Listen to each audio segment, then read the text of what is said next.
Yo, chers fans de ma page YouTube, ça c'était un match. J'ai adoré le match. Est-ce que toi aussi tu l'as adoré ce match? Moi, vraiment, j'ai adoré ce match. C'est vrai qu'il y a eu quelques moments de friction dans le match. On s'est fait peur par un moment, mais j'ai vraiment aimé ce match. Oh, c'est génial, c'est génial. Notre équipe de cœur, le PSG. OM, allez dire, l'OM pensait qu'ils avaient déjà brisé le mythe. Je suis vraiment désolé pour l'OM, mais ce n'est pas le moment. Pour l'instant, c'est le PSG qui commande en France. Allez PSG, allez PSG. C'est tout ce que nous demandons. Ça a été une très belle équipe. J'ai constaté une très belle cohésion dans le jeu. J'étais vraiment ravi de voir ce match. Une très belle cohésion de nos gars. De la défense jusqu'à l'attaque, c'était bien tenu. Il y avait quelques ajustements qui nécessitaient d'être faits. Je pense que Pochettino a su trouver le bon mot pour passer au gars. Vraiment, c'était intéressant. Franchement, ce match était très intéressant. J'ai notamment aimé chaque joueur à sa position. Sauf la position de Verratti pour moi qui était un peu à revoir. Verratti, c'est notre 10. Franchement, c'est un poste qui lui va très bien. Mais le fait de l'aligner juste derrière l'attaquant, ça n'a pas été vraiment très lumineux pour lui ce soir. Alors je pense que le coach devait revoir ce match et revoir la position réelle qu'il devra donner à Verratti dans les jours à venir. Avec Neymar qui est entré et qui s'est excentré, ça a été plutôt très bon parce que Neymar était dans l'un de ses très beaux jours. Franchement, ce fut un très bon match.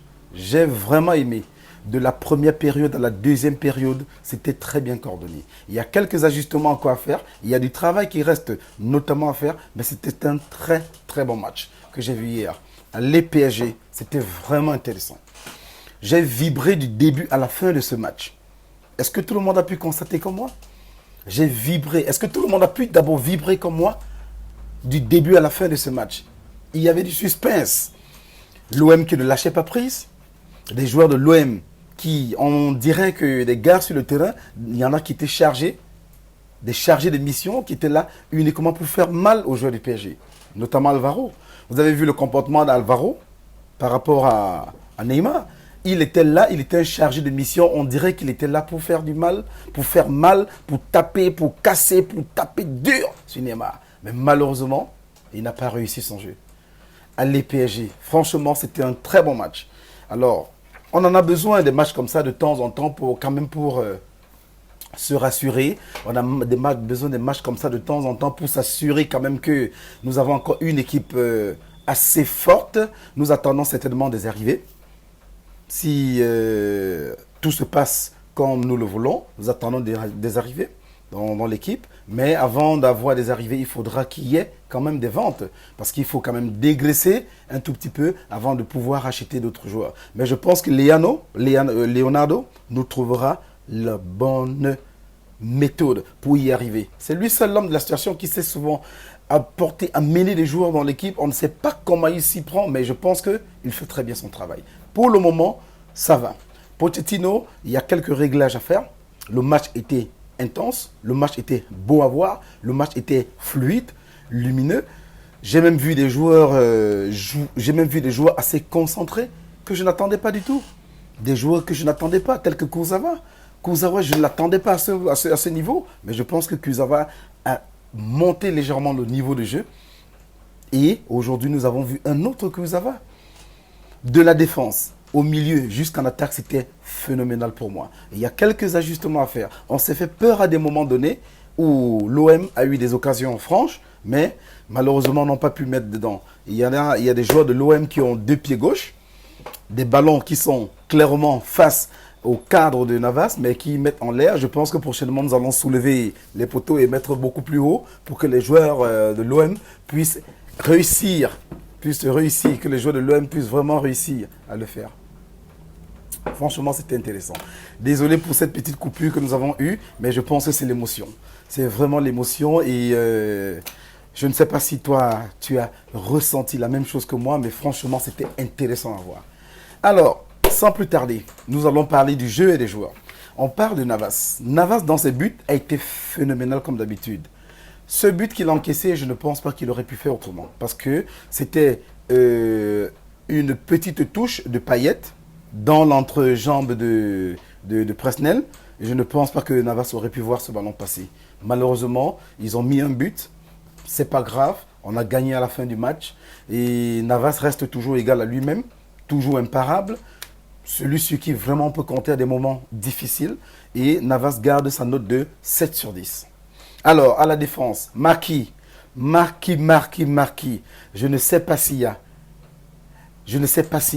Pour le moment, 2 défenseurs en France qui valent le niveau de Marquinhos. Mais pour moi, Marquinhos fait partie déjà du top 5 des défenseurs du monde. Marquinhos, c'est un très bon joueur. Très bonne lecture de jeu. Il sait à quel moment il faut anticiper. Il sait à quel moment il faut laisser jouer avant de pouvoir tacler le joueur. Franchement, Marquinhos, il a tout ce qu'il faut pour être le meilleur défenseur du monde. À côté de Ramos, à côté de Thiago Silva et autres. Franchement, pour moi, Marquinhos a été l'un des hommes forts de la soirée. Marquinhos, ici, s'en sort avec un 8 sur 10. À côté de lui, Diallo, toujours très discipliné. C'est vrai que Diallo n'est pas l'un des meilleurs défenseurs à aligner pour le moment, mais je pense que Diallo fait le travail. Il est discipliné, il respecte les instructions. Et à côté de Marquis, je pense qu'il est en train d'apprendre. Donc aujourd'hui, Diallo, par rapport à la dernière fois, s'en sort quand même avec un 6 sur 10. Alors, nous allons partir à droite avec Florenzi. Florenzi, toujours égal à lui-même. Des centres toujours bien faits. Il monte quand il faut, il recule quand il faut. Je pense que Florenzi, c'était le latéral droit qu'il fallait au Paris Saint-Germain depuis. Et je pense qu'avec les joueurs comme Florenzi en défense, nous allons dépasser un cap au niveau de la Champions League. Donc, Florenzi, ça fait ce soir 6 sur 10. Alors, on va à gauche avec Kurzawa, franchement, qui m'a beaucoup surpris. Quand j'ai vu l'alignement du départ et j'ai vu Kurzawa, j'ai été un peu découragé. Mais je pense qu'il m'a agréablement surpris pendant ce match. Et j'étais très content. Donc, Kurzawa, cette fois-ci, s'en sort avec aussi un 6 sur 10 comme Diallo. Il a fait des belles montées, il a contré quand il fallait, il a reculé quand il fallait, il a fait des centres, même si les centres n'ont pas toujours réussi. Je pense que Kurzawa, quand même, a essayé par rapport au match passé. Kurzawa a très bien essayé dans ce match-ci. Donc, Kurzawa s'en sort avec un 6 sur 10. Au milieu de terrain maintenant, nous avons par exemple Paredes. Oh, Paredes, franchement, un Paredes, si on peut avoir un Paredes de ce niveau dans la plupart des matchs du PSG, je pense que le PSG aura trouvé le meilleur récupérateur qu'il soit. Il est dans tous les coups. Il a brisé les lignes. Paredes fait les remontées, il recule quand il faut reculer, il monte quand il faut monter. Je pense qu'il a été l'un des hommes forts de cette soirée. Donc Paredes s'en sort avec un 8 sur 10 parce qu'il a été vraiment phénoménal. À côté de lui, nous avons Herrera. Nous ne l'avons pas beaucoup vu, mais il a été discipliné. Nous ne l'avons pas beaucoup vu dans les récupérations, mais Herrera a été présent pour défendre l'équipe, pour reculer quand il fallait. Et Herrera, pour ce match, s'en sort avec un 5 sur 10. Alors, dans le 3 de notre milieu de terrain, un peu plus haut, en offensif, nous avons Mbappé. Comme je continue de le dire, pour moi, Mbappé va changer. Pour moi, je pense que Mbappé a beaucoup de choses à apporter au PSG. Ce n'est pas le moment de le vendre. Oui, peut-être qu'il a l'esprit ailleurs pour le moment. Peut-être que Mbappé ne pense plus rester au PSG. Raison pour laquelle, jusqu'à présent, il n'a toujours pas renouvelé son contrat. Il n'a pas prolongé son contrat. Ça veut dire que Mbappé a l'esprit ailleurs. Peut-être que c'est du chantage. Peut-être que Mbappé vaudrait mieux. Je n'en sais rien, mais je pense que Mbappé, nous avons des choses à gagner avec lui dans cette équipe du PSG. Il faudrait simplement que Mbappé revienne à son niveau. Il faudrait que Mbappé change un peu la façon de voir les choses aujourd'hui. Je pense que Mbappé, les dribbles, il y a certains dribbles qui ne sont pas vraiment adaptés à des moments précis. C'est la seule chose que je pense qu'il faudra qu'il revoie. Et une discussion franche avec Pochettino remettra Mbappé sur les rails. Et aussi un peu de repos lui fera beaucoup de bien.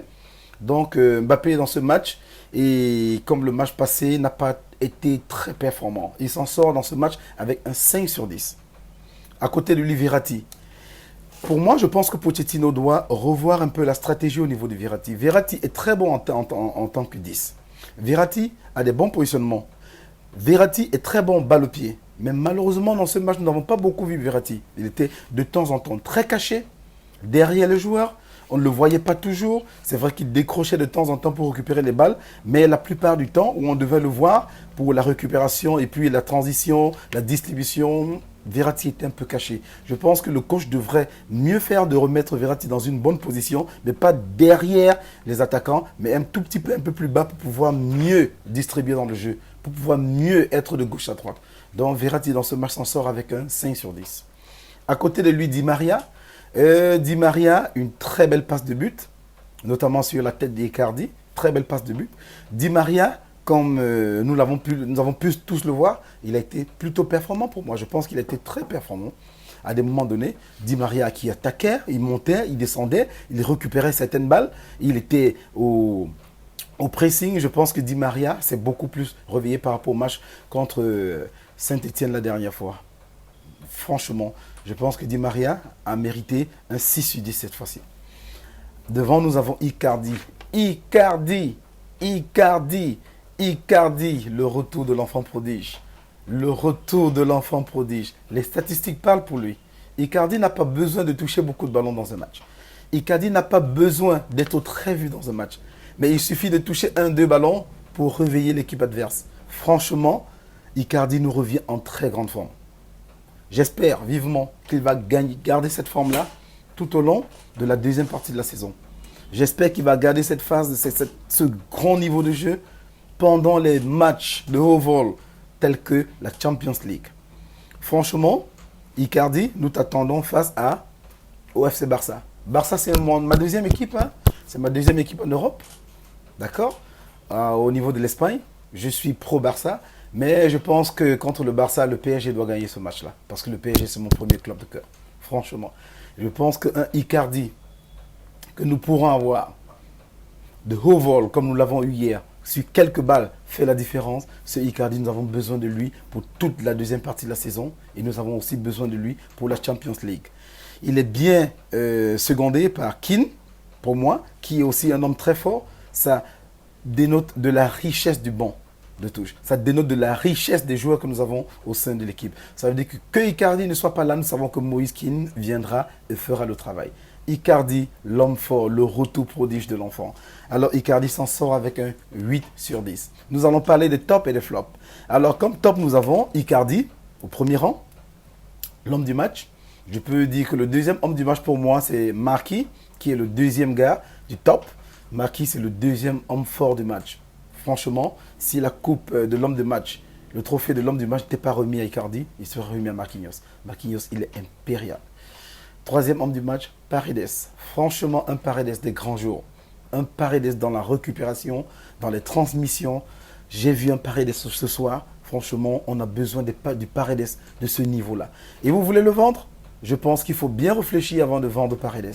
C'est vrai qu'on a besoin du cash pour pouvoir faire venir d'autres joueurs tels que Pogba et autres, tels que Ramos, si possible, tels que Messi, qu'il faut pour passer d'un cap, pour gagner cette Champions League.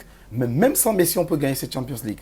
Franchement, je vous le dis, même sans Messi, on peut gagner cette Champions League. Mais avec un Messi dans l'équipe, je pense que l'équipe adverse se remettra en question avant de monter sur le terrain. Donc voilà les chers abonnés. Voilà pour moi ce que j'ai pu constater. Le petit débrief que je peux faire du match d'hier. Pochettino, il a été à la hauteur. Comme troisième sortie et comme premier trophée qu'il reçoit de sa carrière. Franchement, ça a été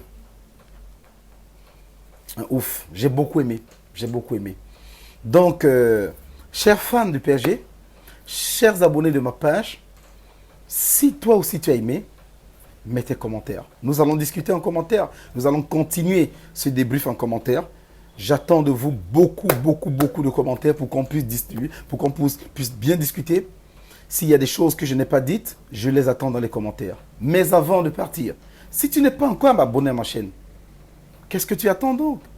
Alors, clique sur le bouton d'abonnement, clique sur la cloche de notification pour recevoir des notifications chaque fois que je ferai une vidéo.